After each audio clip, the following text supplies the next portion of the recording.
Artist puzzle, the Faceted Gemstone puzzle. And you might be thinking, why would I need to learn how to do this for the context of robotics? And you won't actually be like faceting a gemstone in robotics, but we will use many of the same tools we use to facet the gemstone that we would use when modeling other parts of things that are useful in robotics in some cases. So part of the challenge is just knowing how to do it, and then using those skills can help you further along when you're CADing other things. So, first of all, forget the facets. We need to create a round shape. And for that, we can use the revolve tool. I didn't give any general dimensions, so you can just draw anything. The sketch is being prepared. My computer is so slow when I'm recording. Loading. Okay, so let's just make some kind of shape like this that we can revolve. Let's make it a little thinner. And not that thin. There we go. And we can revolve that around this axis. Okay, that's a little tall on the top. Maybe I'll drag this down a little. That looks a little better. Now, we need to start faceting this out. So we basically need to remove chunks in a flat manner. So let's make another sketch on the front. And I want to remove like a triangle. And we can't, it won't let us like attach anything to these lines because this is on a different part. But we can use the use tool, and this will bring the lines of the part onto this sketch. And let's create like a triangle. Let's not get fancy with the dimensions. Then we can just extrude this. We'll do extrude remove through all symmetrically. So here we create a facet.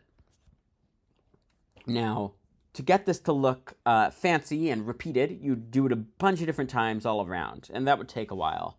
But instead, we can use the circular pattern tool under this tab, and we're not actually patterning a part, we're patterning a feature. So we're going to go down to the feature and select our extrude. Axis of pattern. We can use the same line we drew in our original sketch. And let's make this 12 times. And we want to, if we just did it 2 times, it would do it on its own. But whenever we get something that's overlapping, it can't really do it on its own because it doesn't know how to remove something, how it would interact with others. But if we click apply per instance, this will do it every time, including when it overlaps with others, and get rid of all the space in between. And you can see we start to create what looks like the start of a faceted gem. We can also, let's do another facet. We'll use the use tool again. Let's get rid of this whole section, see what this does. Extrude, remove, through all, symmetric. And we could do another circular pattern, or we could drag this circular pattern down and include another feature. And this way it will do both at the same time. Ooh, this looks very funky. Okay, let's do something on the bottom of the gem.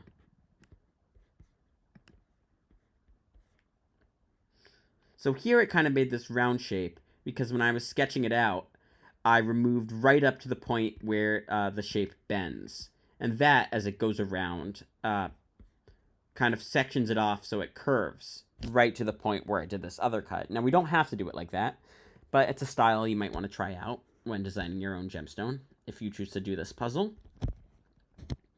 Let's do something a little different for the bottom. I will go to the front, and I will use the use tool. And if we want, we can even include some of the curves in our use tool that we already drew. Let's use this side and this side. Let's actually cut off some of the facet we already made, just for kicks.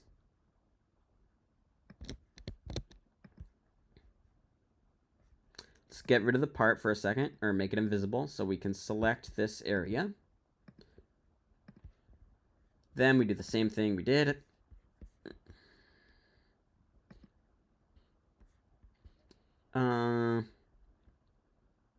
Through all symmetric. And if we drag this down, oh, what did I do? This won't work. And the reason why this isn't working is because we have references that are from the circular pattern we already made. And we could define these again, but that won't work because we're basically referencing curves that the circular pattern itself made. So when the circular pattern is down here, it's referencing something it previously did. So we can just do another circular pattern. Same main thing. Feature pattern. Let's do it 12 times. Apply per instance.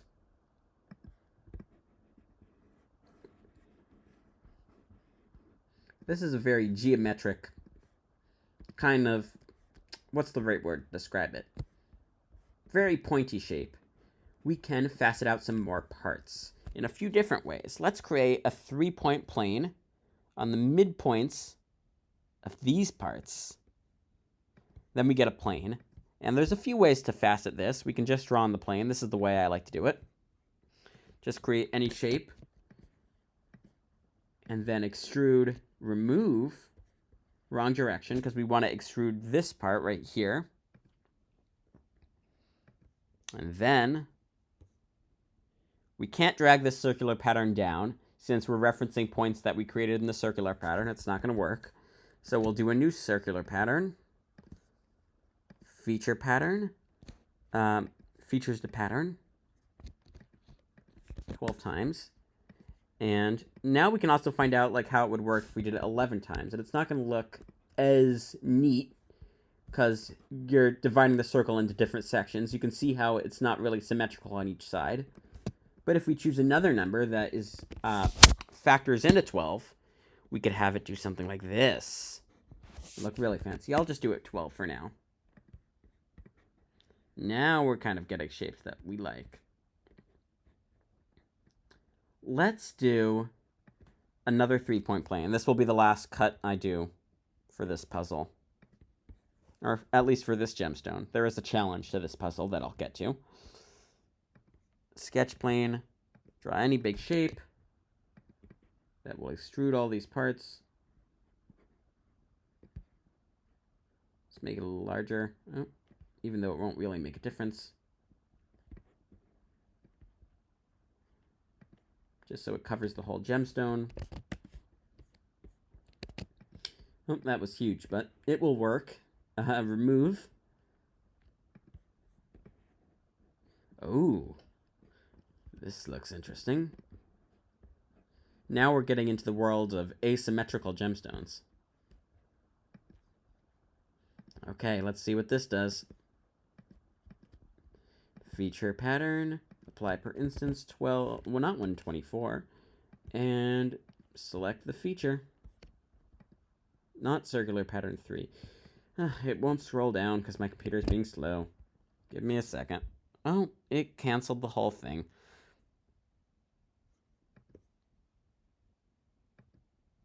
Let's just do it again. Features to pattern. Apply per instance. Ooh. This looks very wonky. Now it's doing this like asymmetrical shape. Because it was asymmetrical, it looks like it's pointing in a certain direction. Now you probably wouldn't see this. This is probably not an official cut of any sort of gemstone. But it's cool to know that we can do it. Now the question was, how would you go about faceting a gemstone that's ellipsoidal? Because you wouldn't be able to use the circular pattern tool if you're evolving around an ellipsoid. And I will show you how you would do something like that. Let's redo all of this.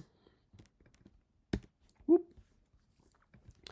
Let's create an ellipse from the top plane. This looks right.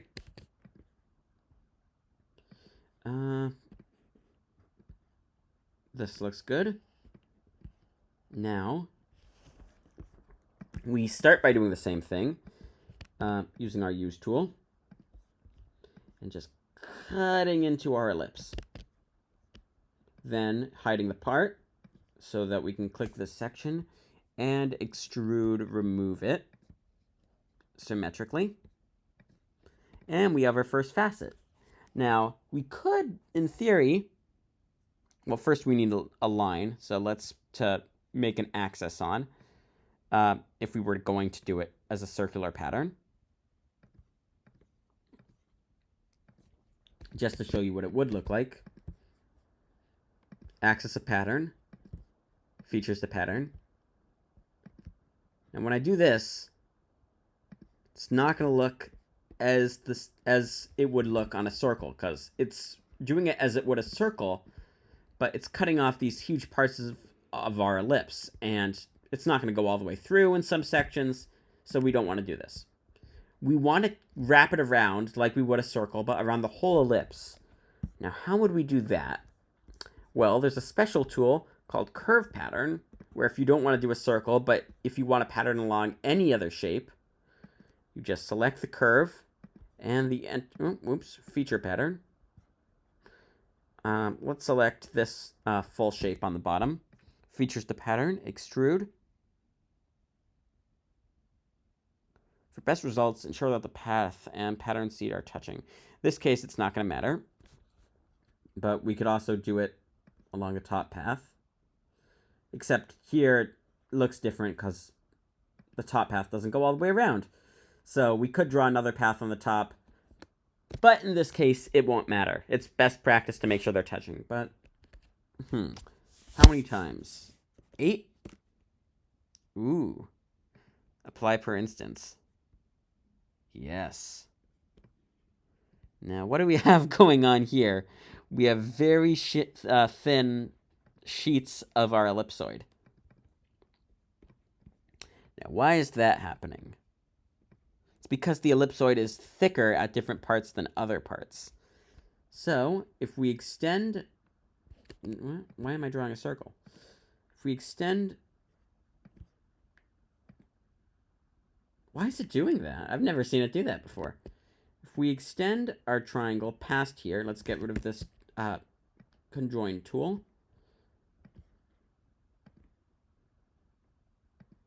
And extend our triangle out. And extend our extrude so it goes both parts. Hopefully this is wide enough to wrap around the whole circle. There we go. And essentially, when you're doing anything that's not a circle, but you need a pattern across it, you can use the curvature that's defined by the shape. So that's how you do something like that. And do I want to finish this gemstone, or... Yeah, sure, I'll do it for fun. Although, once you understand this, you can go off and do it on your own. But I'll just make it look pretty.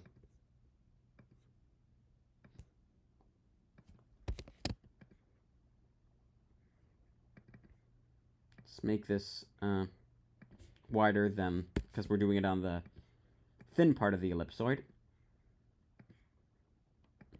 This triangle is big enough that we could...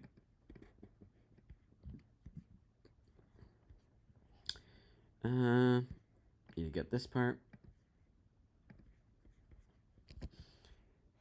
Remove, through all, symmetric.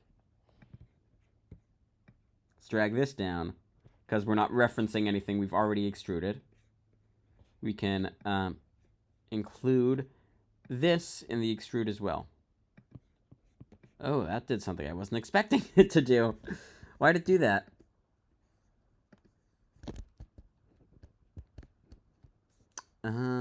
Let's do it separately. Feature pattern. Path to pattern along. Now here, our path is kind of gone. Since we only have this part of the... And we could do it like this if we wanted to be really fancy and make something like that. But what happened to our original curve? Well, we can create an ellipse just to use as a reference Let's use our use tool.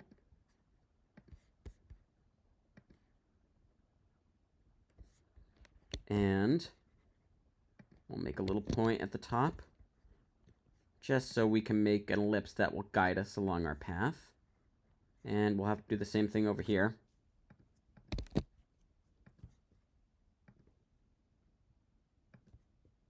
Now, we can even make this, we can delete this. And make it, well, now it's not in place, but it will do. We'll make it as a construction line. And we can always reference it as we go along. So now, I see why it did that thing I did before. Because when I did both at once, I was getting rid of the bottom curve that we used to define the previous pattern. Path the pattern along. Now we can select this. There we go.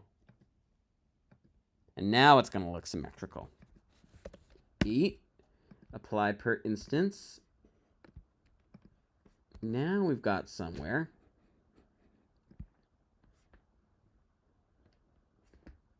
Okay.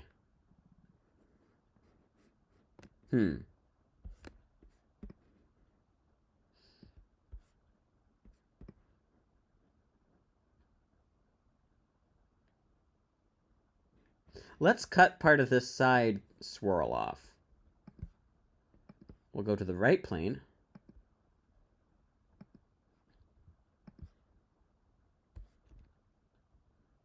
And I actually don't need a reference. Let it load. This at all in here. I could if I wanted it to make... it's being so slow that it's not letting me do the vertical thing. So let's give it a second. There we go. This should be wide enough that on the fatter parts of the ellipse it will... Oh, we are on the fat part of the ellipse, so it will work no matter where I drag it around. Extrude, remove, through all, symmetric.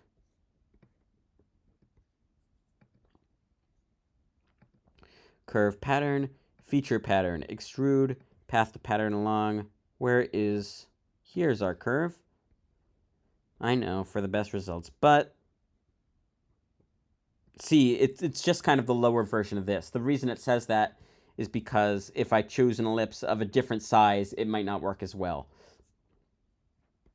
I want more than 2. Let's see what happens if I do it 7. It's going to be really wonky. But I just want... Ooh, it is wonky. Let's choose the same number. There we go.